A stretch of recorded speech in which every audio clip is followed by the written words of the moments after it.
Hello again, racing fans. Welcome to the start of the 2025-26 racing season. Now the reset button has been pressed, and the first race meeting of the brand new season is not the customary Eastern Cape race meeting on a Friday, but we're racing further up the East Coast on Friday. We're in KZN. We're on the poly track at Hollywoodbets Greyville for a night race meeting that gets underway at 15:10. Good to have you along here on a sure thing for the preview of this 10-race card. I'm going to try and keep it as short and sweet as possible because at the beginning of the day, there are a few short price favourites that I do think we can use for doubles and trebles and also anchors for the exotics that start in those races and run through those races. From the midway point of the card and towards the latter part, it becomes extremely tricky, so you're going to have to play with quite a bit of cover. One thing, unfortunately, you can't play with cover is the Hollywoodbet Punted Challenge entries. Those are free. One selection in each of the 10 races is what you need to put on 5 minutes prior to the advertised starting time of the opener. Play the bet slip and put yourself in line for the mammoth jackpot prize that is on offer in the Hollywoodbet Punted Challenge. Let us get straight into the action and see how many winners we can find on this program. 15:10 is the off of race number 1. It's an open maiden to be run over 1,200 metres, and 11 runners will face the starter. Here number 7, Carnarvon, from an opening call of 1.52 is 1.67 to 1. Number 5, Emoyeni, at 3.33 to 1, and at 6.25 to 1, and upwards the others. I'm looking no further than Carnarvon. I like this Joburg Raider from the stable of Paul Matchett. Now, if one go and look at his last couple of runs, he set the pace over 1,400 at Turfentine last time out, and that was just before he got outrun late and had to stay on for third. In his penultimate, he also finished third. But that's the run worth noting. Look who he ran behind. Subsequent Grade 1 winner Jan van Gooyen. Good to see Gavin Arena is booked to ride him, and if all went well with his travels down from Gauteng to KZN, he should be the one to unsaddle in the number 1 box. So I'm going 7 Carnarvon to win it. He had a 5 Emoyeni, 1 Little Cracker, 3 Captain's Lover. Race number 2 is the first leg of the bipot. 15:45 is when you need to be on. Maiden Plate, an open maiden, over 1,600, where 11 runners will face the starter. 4 Got to Go Eddie is at 1.33 to 1, and it's 4 to 1, bar the favourite. I'm looking no further than Got to Go Eddie, because he's edging closer with each and every start.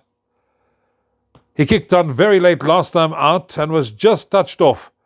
That was over 1,200 metres on this track. He's bred to go further. The way he finished off last time out tells me he'll enjoy the step up to 1,600. He has been a bit costly to follow because if you look at his form, you'll see that he probably started favourite in each and every one of his outings. So he needs to make amends. He owes the boys. He's having his peak run. I'm looking no further. 4 Got to Go Eddie to win it. Ahead of 1 Fine Wine, 6 Green Mile, 10 Take Your Bare Shot. Place accumulator starts race number 3. 16:20 is when you need to be on. It's a progress plate over 1,600 metres. A small field of just 8 runners will face the starter. I think a banker here because, you know the drill, I look normally at who is best weighted.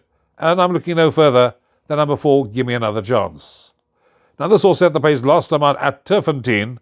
He tried very hard all the way to the wire, but found one just too good on the day, and a decent sort of that in the form of Son of Raj. Now he's having his first run on the poly track. He's best weighted, as I mentioned, and if he takes to the surface, I do think that he can go one better and win a race of this nature. So I'm going 4, Give Me Another Chance to win it. Ahead of 3 Grado, 2 Rodo the Viking, and 8 2 Miles West. Pick 6 starts in race number 4. You need to be on at 16:55. It's a D stakes, merit rated 69 and below, over 1,600 metres. 10 runners to face the starter, wide open affair, and a race where you're probably going to have to play with at least 4 or 5 of them to safely see you through. 9 Mohandas, 10 Tambi, both at 4 to 1. 8 Connoisseurs, 4.55 to 1. 2 Brave Voyager at 6.25 to 1. 7.14 to 1 and upwards the others. I'm looking for value. I'm going with number 2 Brave Voyager as my first choice selection. Now, I'm seem to be leaning towards horses that like to race up handy if you look at the trend in the horses that I have picked for this meeting. This horse set the pace over 1400 last time out and stayed on at the finish when finishing second behind Beach Palace. And I think any kind of repeat of that run will make him competitive, because 3 of his 5 career starts has come over this distance, and he will show toe from the get-go and will be staying on in the closing stages. So I'm going 2 Brave Voyager to win it, ahead of 9 Mohandas, 10 Tambi and 8 Connoisseur. We move on to race number 5, leg 1 of Jackpot 1. 17:28 is when you need to be on for race 5. 11 runners will face the starter. Another one of those races where we've got wide open betting. 5 Master Bomber from 3.57 to 1 is now at 4 to 1. 8 Global Impact and 6 White Seahorse are at 4.55 to 1. 6.25 number 10 Alravian and 4 Continental Express at 6.25 to 1. 7 to 1 and upwards, bar those quoted. Master Bomber is who I'm leaning towards here in race number 5. Another one of those that likes to go up and sit just on the heels of the early speed. Last time out was carried out at the 600 metre mark, and that was the reason for that below par effort over 2,000 metres. He did finish 0.55 lengths behind Eventador, with whom he renews rivalry in his penultimate start. He's now 2 kilos better off at the weights for that 0.55 length beating, and that should be more than enough to turn the tables. He also finished second in his only attempt over this distance. He jumps from a handy draw of 5, and I do think he can bounce back to winning ways. So I'm going 5 Master Bomber to win it, ahead of 10 Alravian, 4 Continental Express, 11 Eventador. 6th race on the card is a Class 4 benchmark 80 to be run over 2,000 metres, and a field of 13 runners will face the starter for the 6th race on the card. Another one of those races where you probably could make a case for about 4 or 5 of them, and then keep fingers crossed and hope you actually get through this particular leg of the exotics. 4.55 to 1 about number 6 Bombers in the Sky. 5 to 1 all of 9 Spectacular, 2 Papa C, 7 Star of the Future, 8 Ricardo, all at 5 to 1, 6.25 to 1 and upwards the others. You can pretty much see how wide open the story is here. I've got to nail my colours to the mast, and I'm going with 6 Bombers in the Sky as my first choice selection. Now this horse went to the front over 1900 last time out on the turf, just before getting outrun late, and that I thought was a decent effort when fitted with blinkers for the first time. This horse has got solid recent form. He finished second in his only attempt over the distance. Another one of those horses, if he takes to the surface, he may find himself in the winner's enclosure.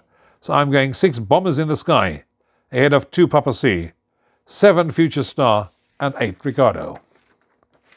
We now move on to race 7 on the card, and this is a Class 4 benchmark 80, where 10 runners will line up at the 1400 metre mark.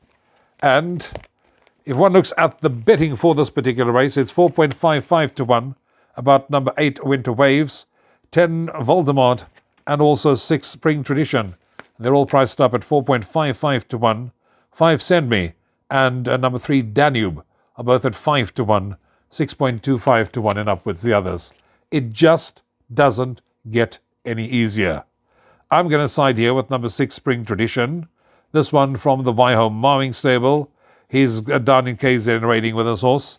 I thought this horse was staying on nicely last time out when he finished third at Turfentine behind Obsidian, who has subsequently come out and franked that form line by winning again.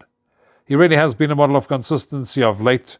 I do think he'll strip a whole lot fitter second run after rest. And with Rachel Veneker, who takes the 1.5 kilos off the back, should be very competitive. So I'm going 6 Spring Tradition to beat number 10 Voldemort, 9 Dapper, and 8 Winter Waves. 8th race on the card, Progress Plate, where 9 runners will line up at the 1200 metre mark. Here, number 9, Bourbon Warriors at 2.86 to 1. 3.03 to 1, number 6, Mr. Henley. 5 to 1, number 1, Rainbow Reward. 5.56 to 1, number 3, Mexican Pete. 7.14 to 1 and upwards the others. Best weighted, that's where we're looking at. Progress Plate. And 9 Bourbon Warrior fits that description. I see runs in the colours of my good friend Colin Naidu. Now this horse set the pace last time out, found one too good on the day. That was over the course and distance, and got beaten by a horse called Future Variety. Had to settle second fiddle. Not a bad effort, because Future Variety came out and won at Feature Race Level. In fact, won the last race on Sunday here at Hollywoodbets Greyville. A repeat of that last start, I do think, will make him hard to pick back in the closing stages, so I'm looking no further than 9 Bourbon Warrior to beat number 6 Mr. Headley, 1 Rainbow Reward and 3 Mexican Pete. Penultimate, race 9, D-Stakes, merit rated 69 and below, 10 runners to face the starter at the 1200 metre mark.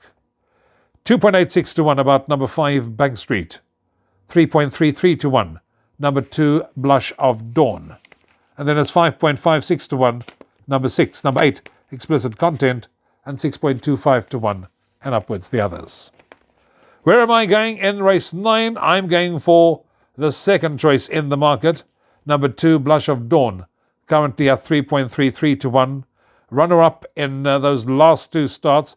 That was over the course and distance, and this horse's style of racing suggests that she will be up with the pace, and especially with 4 kilo claiming apprentice Mbutu on board for the stable of Garth Puller, will turn into the home straight, kick clear and say, come and catch me if you can. So I'm going with 2 Blush of Dawn to win it, ahead of number 1 Gorgeous Dude, 5 Bank Street and 8 Explicit Content. 10th and final event on the programme gets off at 20:25. Scratched here is number 10 Master Bling. 10 runners to contest the last race on the card, and here number 2 She's a Machine is at 2.86 to 1. 1 Is She Squishy Squishy is at 3.03 to 1. 6 Whizzes on Fire at 5 to 1. And then you can get 6 to 1 about number 8 Preemptive Strike, and 7 Hippocrates at 7.14 to 1. And it's 10 to 1 and upwards bar those. Again, I'm going to be looking for a bit of value, and I'm going to be signing with number 8 Preemptive Strike. Rachel Venica rides for Stuart Ferry. She takes the 1.5 kilos off the back. I thought this horse has got very nice, consistent form coming into this race. This horse also got going late in its last start, when finishing 4th and beaten just under 2 lengths behind the winner. This was also ideally course and distance suited, has had 18 runs for 5 wins, 2 places, 2 seconds and 2 thirds, and I do think that this horse will be competitive in a race of this nature. So I'm going 8 Preemptive Strike to win it, ahead of 2 She's a Machine, 1 Is She Squishy Squishy, and 7 Hippocrates. 10 races Friday evening, Poly Racing at Hollywoodbets Greyville. Trust you'll have an enjoyable and profitable night's racing. Till next time, from me, Rouvaun. Cheers for now.